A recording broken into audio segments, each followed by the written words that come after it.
گھنٹے تک کا کھیل کھیلا گیا. پوری دنیا کو لگا کہ شاید آج ایٹمی جنگ کا خطرہ ٹل جائے گا، لیکن جے ڈی وینس کا ایک فیصلے نے سب کچھ بدل کے رکھ دیا. امریکی وفد پاکستان سے خالی ہاتھ کیوں بھاگا؟ کیا واقعی میز پر ایسی شرط رکھی گئی جو جنگ کی دعوت دے رہی ہے؟ اگر آپ کو لگ رہا ہے کہ یہ صرف مذاکرات تھے تو آپ غلط ہیں. سچ تو کچھ اور ہے جو آپ سب کو میں بتانے لگا ہوں. اصل کہانی اور حق کی بات. السلام علیکم، میں ہوں شہزاد امان. اب بات کرتے ہیں اس حق کی جو میڈیا آپ کو نہیں دکھا رہا.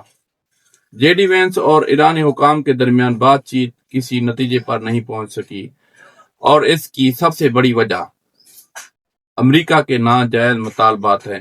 امریکہ چاہتا ہے کہ ایران اپنی حفاظت کا حق چھوڑ دے، جبکہ ایران کا مطالبہ ہے کہ پہلے ان کی معیشت پر لگی پابندیاں ختم کی جائیں.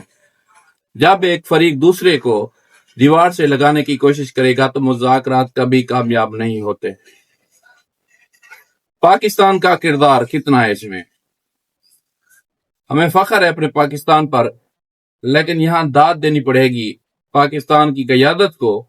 پاکستان ایک سچے خیر خواہ کی طرح دونوں دشمنوں کو ایک چھت تلے بٹھایا. ہم نے اپنا فرض نبھایا. ہم نے ثابت کر دیا کہ پاکستان خطے میں امن کا ضامن ہے. اب اگر بڑی طاقتیں آپس میں ضد نہیں چھوڑ دیں تو اس کا نقصان پوری دنیا کو ہوگا. اللہ پاک پاکستان کا حامی اور ناصر ہو اور ہمیں اس بڑی آزمائش سے بچائے. آپ کے خیال میں کیا امریکہ کو اپنے ناجائز مطالبات سے پیچھے ہٹنا چاہیے تھا؟ کمنٹ میں اپنی رائے ضرور دیں. ویڈیو کو شیئر کریں اور حق کا ساتھ دینے کے لیے مجھے فالو کریں. اللہ حافظ.